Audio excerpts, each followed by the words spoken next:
Maanantaina 4. huhtikuuta 1892 kello 23:30 Pietarissa syntyi tyttölapsi. Hänet kastettiin Suomessa Edith Irene Södergraniksi. Edith syntyi keskiluokkaiseen perheeseen, vanhemmilleen Helene Holmroos ja Mats Södergranille ruotsalaiseen perheeseen.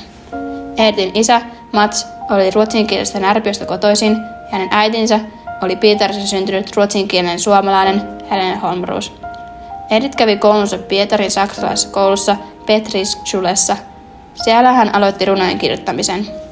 Ruotsalaisuus, suomalaisuus, venäläisyys ja saksalaisuus vaikuttivat siis paljon Edithiin.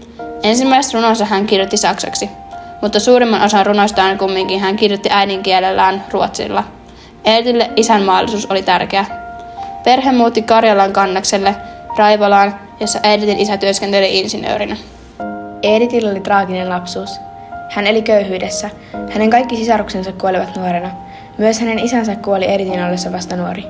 Edithin elämä oli melko uskonnollista, sillä hänen naapurissaan oli ortodoksinen kirkko ja saksankielinen Sankt Petri-koulu, joka oli kuuluisa hyvästä ja monipuolisesta kieltenopetuksesta ja uskonnollisesta vapaa-ajattelustaan.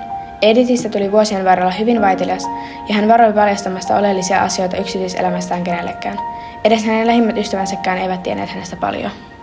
Suomalainen modernismi jakautuu 2 aikakauteen, 1920 ja 1950, josta ensimmäisessä nousi esille suomenruotsalainen kirjallisuus. Edith edusti tätä ensimmäistä kautta. Hän oli avoin uusille asioille ja kirjoitti omalla tavallaan, ja voitaisiin jopa sanoa, että hän aloitti modernismin Suomessa. Useimmat kirjailijat modernismin aikana olivat miehiä, joten Edith erottui jo siinä joukosta. Modernismi pyrki irtautumaan klassisista tyyli- ja muotoihanteista. Modernismin ominaispiirre on, että se on esteettisesti tietoinen itsestään ja siihen liittyy myös paradoksaalisuus ja monenselitteisyys. Monissa runoissa Edith tutki ihmisen paikkaa maailmassa ja elämän merkitystä. Myös totuuden epävarmuus on modernismin ominaispiirre, joka näkyykin vahvasti Edithin kirjallisuudessa, kun hän muun muassa epäili seksuaalisuuttaan ja kohtaloaan. Södergran käsitteli runoudessaan usein naiseutta. Hänen runoissaan esiintyi monesti itsevarma nainen, joka ei suostu alistumaan yhteiskunnan asettamiin odotuksiin ja stereotyyppisiin sukupuolirooleihin. Minun itsevarmuuteni tulee siitä, että olen saanut selville omat ulottuvuuteni. Se ei aja minua tekemään itsestäni pienempää kuin olen. Näin sanoi Edith.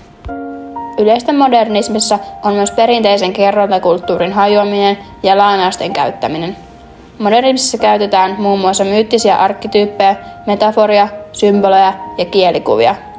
Näillä avustettiin lukijaa ymmärtämään syvällisiä teemoja, kuten rakkautta ja kuolemaa. Tämähän oli jo tuttua aiemmalta aikakaudelta symbolismilta. Modernismissa kaikki tietävää kertoja ei enää ole, ja aika lakkaa olemasta kronologinen. Edithin runoissa kertoja olikin usein hän itse, mikä loi syvällisen ja intiimin näkökulman. Runojen mitat olivat myös vapaamman muotoisia kirjailijan mukaan. Osa Edithin runoista oli muutaman säkeen pituisia, kun taas osa oli monisäkeisiä. Edithin merkittävin teos on hänen esikoisteoksensa ruotsinkielinen Dikter, joka julkaistiin 1916. Dikter edustaa vahvasti modernismista tyyliä, joka poikkeaa perinteisistä runoista. Runot kertovat luonnon kauneudesta, rakkaudesta ja tunteista, epävarmuudesta ja etsinnästä, feminiinisyydestä ja identiteetistä. Edith sai kuitenkin nihkeän vastaanoton yleisöltä, koska hänen tyylinsä oli niin epätavallinen sen ajan ihmisille. Mutta Suomen-Ruotsi kirjayhdistys tuki rahallisesti Edithin perhettä, koska yhdistys näki Edithissä potentiaalia, vaikka hänen modernistinen tyylinsä ei saanut yleisöltä arvostusta. Tässä on yksi Edithin runoista. Runon nimi on Moderni neitsyt. En minä ole nainen. Olen neutri. Olen lapsi, hovipoika ja rohkea päätös. Olen naurava häive helakanpunaista aurinkoa. Olen kaikkien ahnaiden kalojen verkko. Olen malja kaikkien naisten kunniaksi. Olen askel kohti sattumaa ja perikatoa. Olen hyppy vapauteen ja omaan itseäni. Olen veren kuiske miehen korvassa. Olen sielun vilu, lihan kaipuu ja kielto. Olen uusien paratiisien korpin kilpi. Olen liekki, etsivä ja röyhkeä. Olen vesi, syvä, mutta uskalias polviin saakka. Olen tuli ja vesi rehellisessä yhteydessä, ilman ehtoja. Runosta heijastuu hyvin Editin teemoja, esimerkiksi seksuaalisuuden pohtiminen ja feminiinisyys. On traagista ja huvittavaa tajuta, miten mahdotonta sen ajan lukijoille oli ymmärtää sellaista kieltä siihen aikaan.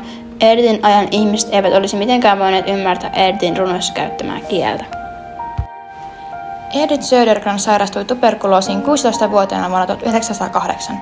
Hänen isänsä oli kuollut aiempana vuonna samaan tautiin. Syksyllä 1922 Södergran tunsi itsensä heikoksi ja vietti pitkiä aikoja vuoteessa. Olson yritti saada Södergranin sairaalaan, mutta tämä piti kiinni vuonna 1914 tekemästään päätöksestä välttää laitoshoitoa viimeisen asti, kun hän oli nuorena viettänyt niissä niin paljon aikaa. Hän kirjoitti viimeiset runonsa Landet som icke är ja Ankomst till Hades kuolemankielissä. Näissä runoissa heijastuu hänen huono psyykkinen ja henkinen terveys. Runot ovat synkkiä ja kertovat kuolemasta ja useimmat ovat myös uskonnollisia. Edith vietti viimeiset hetkensä Raivolassa, jonne hän kuoli 24.6.1923 vain 31-vuotiaana. Edith oli niin yksin, että hänen kuollessaan hänen rakas kissansa Tottikin jäi ruokkimatta ja kuoli nälkään.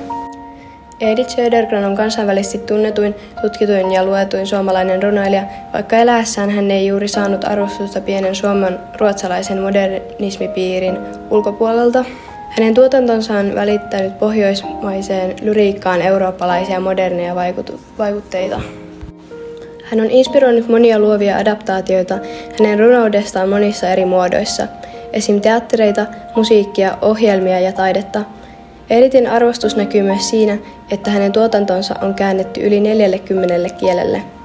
Ensimmäinen kieli, millä hänen erikoisteoksensa Dichter käännettiin, oli suomi. Kuolemansa jälkeen Edithin elämä ja hänen runonsa ovat inspiroineet monia.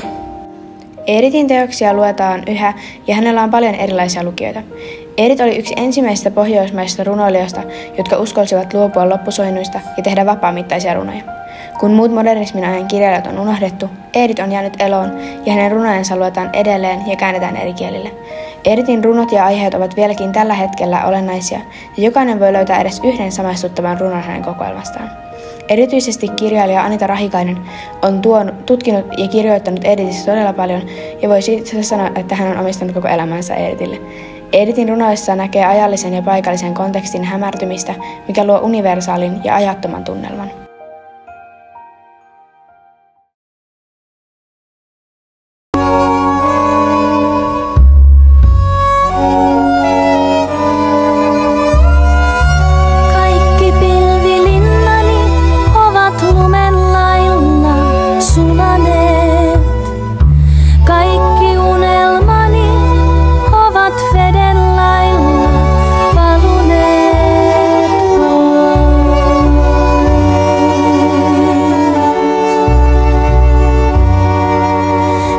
Kaikesta siitä, mitä rakastin.